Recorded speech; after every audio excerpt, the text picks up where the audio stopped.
Chapter 7. Mews from Persia. When you hear that the 4 children found themselves at Waterloo Station quite untaken care of and with no one to meet them, it may make you think that their parents were neither kind nor careful. But if you think this, you will be wrong. The fact is, Mother arranged with Aunt Emma that she was to meet the children at Waterloo when they went back from their Christmas holiday at Lyndhurst. The train was fixed, but not the day. Then Mother wrote to Aunt Emma, giving her careful instructions about the day and the hour, and about luggage and cabs and things, and gave the letter to Robert to post.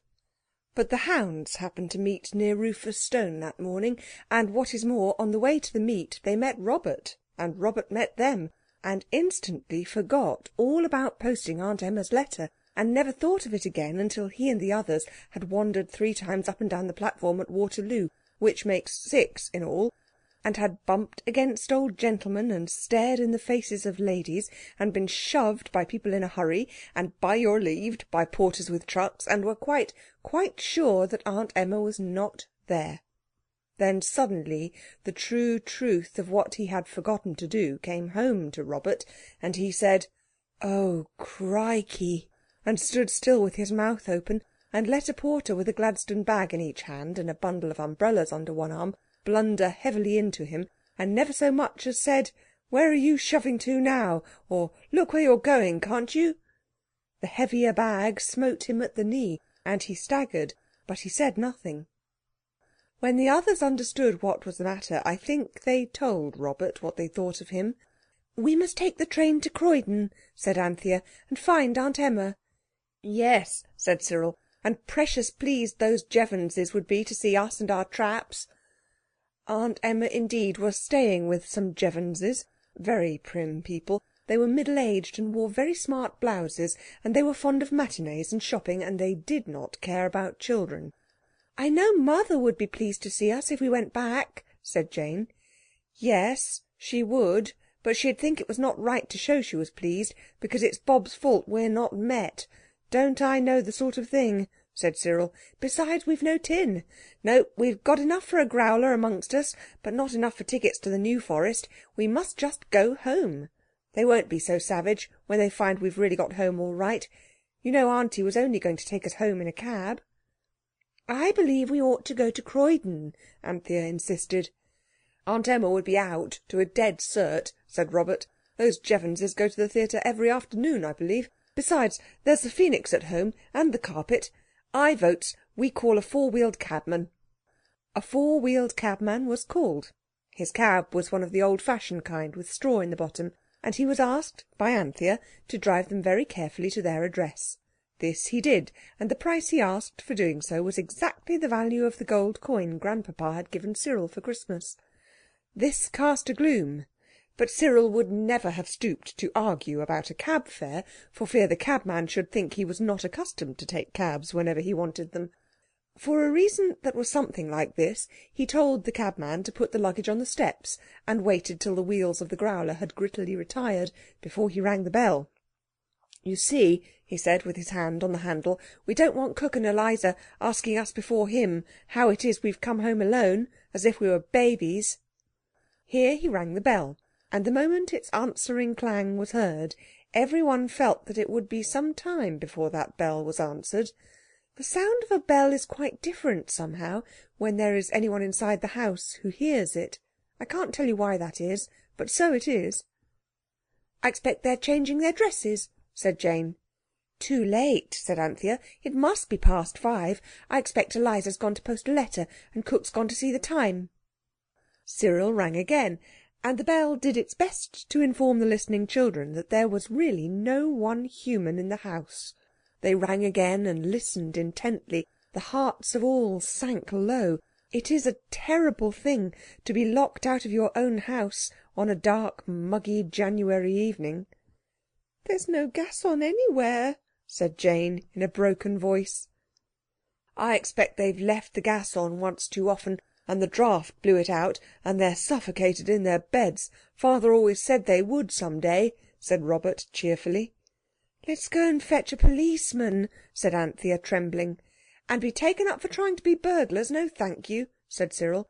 I heard Father read out of the paper about a young man who got into his own mother's house, and they got him made a burglar only the other day." "I only hope the gas hasn't hurt the phoenix," said Anthea. "It said it wanted to stay in the bathroom cupboard, and I thought it would be all right because the servants never clean that out. But if it's gone and got out and been choked by gas, and besides, directly we open the door we shall be choked too. I knew we ought to have gone to Aunt Emma at Croydon. Oh, Squirrel, I wish we had. Let's go now." "Shut up," said her brother briefly. "There's someone rattling the latch inside." Everyone listened with all its ears, and everyone stood back as far from the door as the steps would allow. The latch rattled and clicked. Then the flap of the letterbox lifted itself. Everyone saw it by the flickering light of the gas lamp that shone through the leafless lime tree by the gate. A golden eye seemed to wink at them through the letter slit, and a cautious beak whispered, "Are you alone?" "It's the phoenix!" said everyone, in a voice so joyous and so full of relief as to be a sort of whispered shout. "Hush!" said the voice from the letterbox slit. "Your slaves have gone a merrymaking. The latch of this portal is too stiff for my beak, but at the side, the little window above the shelf whereon your bread lies, it is not fastened." "Righto," said Cyril, and Anthea added, "I wish you'd meet us there, dear Phoenix." The children crept round to the pantry window. It's at the side of the house, and there is a green gate labelled Tradesman's Entrance, which is always kept bolted.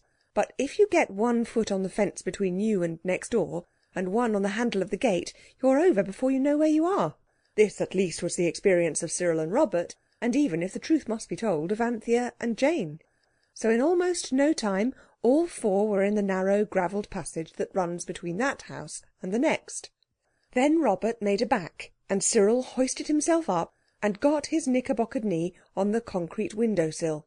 He dived into the pantry head first, as one dives into water, and his legs waved in the air as he went, just as your legs do when you're first beginning to learn to dive. The soles of his boots, squarish, muddy patches, disappeared. "Give me a leg up," said Robert to his sisters. "No, you don't," said Jane firmly. "I'm not going to be left outside here with just Anthea and have something creep up behind us out of the dark. Squirrel can go and open the back door."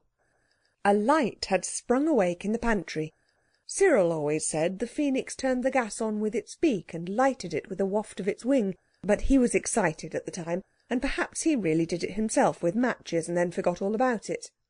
He let the others in by the back door, and when it had been bolted again the children went all over the house and lighted every single gas jet they could find. For they couldn't help feeling that this was just the dark, dreary winter's evening when an armed burglar might easily be expected to appear at any moment. There is nothing like light when you are afraid of burglars, or of anything else, for that matter. And when all the gas jets were lighted, it was quite clear that the phoenix had made no mistake, and that Eliza and cook were really out, and that there was no one in the house except the four children, and the phoenix, and the carpet, and the black beetles who lived in the cupboards on either side of the nursery fireplace. These last were very pleased that the children had come home again, especially when Anthea had lighted the nursery fire. But, as usual, the children treated the loving little black beetles with coldness and disdain. I wonder whether you know how to light a fire. I don't mean how to strike a match and set fire to the corners of the paper in a fire someone has laid ready, but how to lay and light a fire all by yourself. I will tell you how Anthea did it, and if ever you have to light one yourself you may remember how it's done. First, she raked out the ashes of the fire that had burned there a week ago, for Eliza had actually never done this, though she had had plenty of time. In doing this, Anthea knocked her knuckle and made it bleed. Then she laid the largest and handsomest cinders in the bottom of the grate. Then she took a sheet of old newspaper. You ought never to light a fire with today's newspaper. It will not burn well, and there are other reasons against it.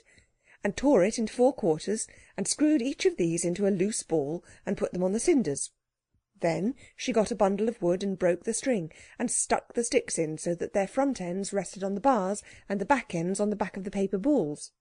In doing this, she cut her finger slightly with the string, and when she broke it, 2 of the sticks jumped up and hit her on the cheek. Then she put more cinders and some bits of coal. No dust. She put most of that on her hands, but there seemed to be enough left for her face. Then she lighted the edges of the paper balls and waited till she heard the fizz, crack, crack, fizz of the wood as it began to burn. Then she went and washed her hands and face under the tap in the black kitchen.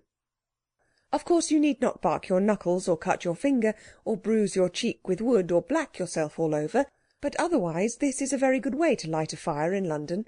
In the real country fires are lighted in a different and prettier way. But it is always good to wash your hands and face afterwards, wherever you are. While Anthea was delighting the poor little blackbeetles with the cheerful blaze, Jane had set the table for... I was going to say tea, but the meal of which I am speaking was not exactly tea. Let us call it a tea-ish meal. There was tea, certainly, for Anthea's fire blazed and crackled so kindly that it really seemed to be affectionately inviting the kettle to come and sit upon its lap. So the kettle was brought and tea made, but no milk could be found, so everyone had 6 lumps of sugar to each cup instead. The things to eat, on the other hand, were nicer than usual. The boys looked about very carefully and found in the pantry some cold tongue, bread, butter, cheese, and part of a cold pudding, very much nicer than cook ever made when they were at home. And in the kitchen cupboard was half a Christmassy cake, a pot of strawberry jam, and about 1 pound of mixed candied fruit, with soft crumbly slabs of delicious sugar in each cup of lemon, orange, or citron.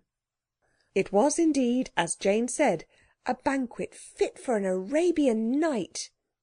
The Phoenix perched on Robert's chair and listened kindly and politely to all they had to tell it about their visit to Lyndhurst.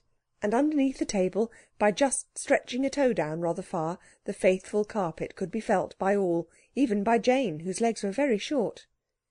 "Your slaves will not return to-night," said the Phoenix.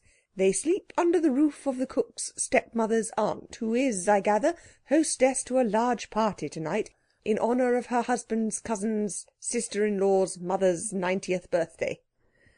"I don't think they ought to have gone without leave," said Anthea, "however many relations they have, or however old they are. But I suppose we ought to wash up." "It's not our business about the leave," said Cyril firmly, "but I simply won't wash up for them. We got it, and we'll clear it away, and then we'll go somewhere on the carpet. It's not often we get a chance of being out all night. We can go right away to the other side of the equator, to the tropical climes, and see the sun rise over the great Pacific Ocean." "Right you are," said Robert. "I always did want to see the Southern Cross, and the stars as big as gas lamps." "Don't go," said Anthea, very earnestly, "because I couldn't. I'm sure Mother wouldn't like us to leave the house, and I should hate to be left here alone." "I'd stay with you," said Jane loyally. "I knew you would," said Anthea gratefully, "but even with you I'd much rather not." "Well," said Cyril, trying to be kind and amiable, "I don't want you to do anything you think's wrong, but—" He was silent. This silence said many things. "I don't see—" Robert was beginning, when Anthea interrupted. "I'm quite sure. Sometimes you just think a thing's wrong, and sometimes you know, and this is a no time." The Phoenix turned kind golden eyes on her and opened a friendly beak to say, "When it is, as you say, a no time, there is no more to be said, and your noble brothers would never leave you." "Of course not," said Cyril, rather quickly, and Robert said so too.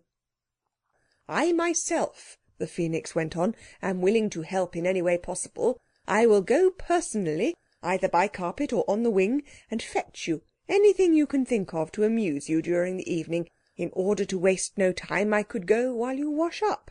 Why," it went on in a musing voice, "does one wash up teacups and wash down the stairs?" "You couldn't wash stairs up, you know," said Anthea, "unless you began at the bottom and went up feet first as you washed. I wish Cook would try that for a change." "I don't," said Cyril briefly. "I should hate the look of her elastic-side boots sticking up." "This is mere trifling," said the Phoenix. "Come, decide what I shall fetch for you. I can get anything you like." But, of course, they couldn't decide. Many things were suggested.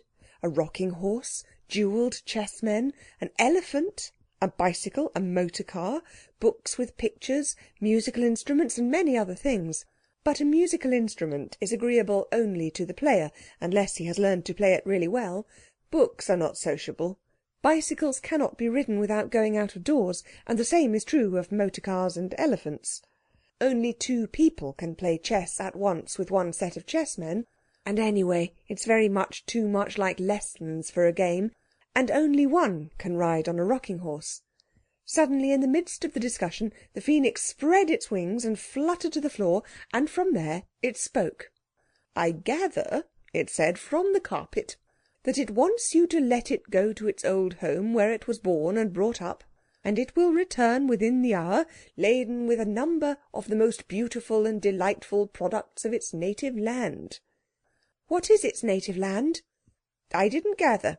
But since you can't agree, and time is passing, and the tea things are not washed down—I mean washed up—" "I votes we do," said Robert. "It'll stop all this jaw, anyway, and it's not bad to have surprises.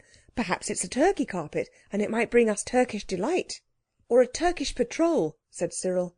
"Or a Turkish bath," said Anthea. "Or a Turkish towel," said Jane. "Nonsense," Robert urged. "It said beautiful and delightful, and towels and baths aren't that, however good they may be for you. Let it go. I suppose it won't give us the slip," he added, pushing back his chair and standing up. "Hush," said the Phoenix. "How can you? Don't trample on its feelings just because it's only a carpet." "But how can it do it unless one of us is on it to do the wishing?" asked Robert. He spoke with a rising hope that it might be necessary for one to go, and why not Robert? But the Phoenix quickly threw cold water on his newborn dream. "Why, you just write your wish on a paper and pin it on the carpet." So a leaf was torn from Anthea's arithmetic book, and on it Cyril wrote in large round hand the following: "We wish you to go to your dear native home and bring back the most beautiful and delightful productions of it you can, and not to be gone long, please. Signed Cyril, Robert, Anthea, Jane." Then the paper was laid on the carpet. "Writing down, please," said the Phoenix. "The carpet can't read a paper whose back is turned to it any more than you can." It was pinned fast, and the table and chairs having been moved, the carpet simply and suddenly vanished, rather like a patch of water on a hearth under a fierce fire. The edges got smaller and smaller, and then it disappeared from sight. "It may take it some time to collect the beautiful and delightful things," said the Phoenix. "I should wash down." So they did. There was plenty of hot water left in the kettle, and everyone helped, even the Phoenix, who took up cups by their handles with its clever claws and dipped them in the hot water, and then stood them on the table ready for Anthea to dry them. But the bird was rather slow because, as it said, though it was not above any sort of honest work, messing about with dishwater was not exactly what it had been brought up to. Everything was nicely washed up and dried and put in its proper place, and the dishcloth washed and hung on the edge of the copper to dry, and the tea-cloth was hung on the line that goes across the scullery. If you are a duchess's child, or a king's, or a person of high social position's child, you will perhaps not know the difference between a dishcloth and a tea-cloth. But in that case your nurse has been better instructed than you, and she will tell you all about it. And just as 8 hands and 1 pair of claws were being dried on the roller towel behind the scullery door, there came a strange sound from the other side of the kitchen wall, the side where the nursery was. It was a very strange sound indeed, most odd, and unlike any other sounds the children had ever heard. At least, they had heard sounds as much like it as a toy engine's whistle is like a steam siren's. "The carpet's come back," said Robert, and the others felt that he was right. "But what has it brought with it?" asked Jane. "It sounds like Leviathan, that great beast." "It couldn't have been made in India and have brought elephants. Even baby ones would be rather awful in that room," said Cyril. "I vote we take it in turns to squint through the keyhole." They did, in the order of their ages. The Phoenix, being the eldest by some thousands of years, was entitled to the first peep, but— "Excuse me," it said, ruffling its golden feathers and sneezing softly. "Looking through keyholes always gives me a cold in my golden eyes." So Cyril looked. "I see something grey moving," said he. "It's a zoological garden of some sort, I bet," said Robert, when he had taken his turn. And the soft rustling, bustling, ruffling, scuffling, shuffling, fluffling noises went on inside. "I can't see anything," said Anthea. "My eye tickles so." Then Jane's turn came, and she put her eye to the keyhole. "It's a giant kitty cat," she said, "and it's asleep all over the floor." "Giant cats are tigers. Father said so." "No, he didn't. He said tigers were giant cats. It's not at all the same thing." "It's no use sending the carpet to fetch precious things for you if you're afraid to look at them when they come," said the Phoenix sensibly, and Cyril, being the eldest, said, "Come on," and turned the handle. The gas had been left full on after tea, and everything in the room could be plainly seen by the 10 eyes at the door. At least, not everything, for though the carpet was there, it was invisible, because it was completely covered by the 199 beautiful objects which it had brought from its birthplace. "My hat!" Cyril remarked. "I never thought about its being a Persian carpet." Yet it was now plain that it was so, for the beautiful objects which it had brought back were cats. Persian cats, grey Persian cats, and there were, as I have said, 199 of them, and they were sitting on the carpet as close as they could get to each other. But the moment the children entered the room the cats rose and stretched and spread and overflowed from the carpet to the floor, and in an instant the floor was a sea of moving, mewing pussishness, and the children with one accord climbed to the table and gathered up their legs, and the people next door knocked on the wall, and indeed no wonder, for the mews were Persian and piercing. "This is pretty poor sport," said Cyril. "What's the matter with the bounders?" "I imagine that they are hungry," said the Phoenix. "If you were to feed them—" "We haven't anything to feed them with," said Anthea in despair, and she stroked the nearest Persian back. "Oh, pussies, do be quiet. We can't hear ourselves think." She had to shout this entreaty, for the mews were growing deafening. "And it would take pounds and pounds worth of cat's meat." "Let's ask the carpet to take them away," said Robert, but the girls said no. "They're so soft and pussy," said Jane. "And valuable," said Anthea hastily. "We can sell them for lots and lots of money." "Why not send the carpet to get food for them?" suggested the Phoenix, and its golden voice came harsh and cracked with the effort that had to be made to be heard above the increasing fierceness of the Persian mews. So it was written that the carpet should bring food for 199 Persian cats, and the paper was pinned to the carpet as before. The carpet seemed to gather itself together, and the cats dropped off it as raindrops do from your mackintosh when you shake it, and the carpet disappeared. Unless you have had 199 well-grown Persian cats in one small room, all hungry, and all saying so in unmistakable mews, you can form but a poor idea of the noise that now deafened the children and the Phoenix. The cats did not seem to have been at all properly brought up. They seemed to have no idea of its being a mistake in manners to ask for meals in a strange house, let alone to howl for them. And they mewed, and they mewed, and they mewed, and they mewed, till the children poked their fingers into their ears and waited in silent agony, wondering why the whole of Camden Town did not come knocking at the door to ask what was the matter, and only hoping that the food for the cats would come before the neighbours did, and before all the secret of the carpet and the Phoenix had to be given away beyond recall to an indignant neighbourhood. The cats mewed and mewed and twisted their Persian forms in and out and unfolded their Persian tails, and the children and the Phoenix huddled together on the table. The Phoenix, Robert noticed suddenly, was trembling. "So many cats," it said, "and they might not know I was the Phoenix. These accidents happen so quickly. It quite unmans me." This was a danger of which the children had not thought. "Creep in," cried Robert, opening his jacket. And the Phoenix crept in, only just in time, for green eyes had glared, pink noses had sniffed, white whiskers had twitched, and as Robert buttoned his coat he disappeared to the waist in a wave of eager grey Persian fur. And on the instant the good carpet slapped itself down on the floor, and it was covered with rats, 398 of them, I believe, 2 for each cat. "How horrible!" cried Anthea. "Oh, take them away!" "Take yourself away," said the Phoenix, "and me." "I wish we'd never had a carpet," said Anthea in tears. They hustled and crowded out of the door and shut it and locked it. Cyril, with great presence of mind, lit a candle and turned off the gas at the main. "The rats'll have a better chance in the dark," he said. The mewing had ceased. Everyone listened in breathless silence.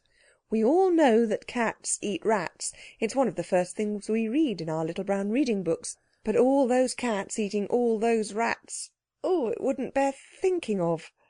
Suddenly Robert sniffed, in the silence of the dark kitchen, where the only candle was burning all on one side because of the draught. "What a funny scent," he said. And as he spoke, a lantern flashed its light through the window of the kitchen. A face peered in, and a voice said, "What's all this row about? You let me in." It was the voice of the police. Robert tiptoed to the window and spoke through the pane that had been a little cracked since Cyril accidentally knocked it with a walking stick when he was playing at balancing it on his nose. It was after they'd been to a circus. "What do you mean?" he said. "There's no row. You listen. Everything's as quiet as quiet." And indeed it was. The strange sweet scent grew stronger, and the phoenix put out its beak. The policeman hesitated.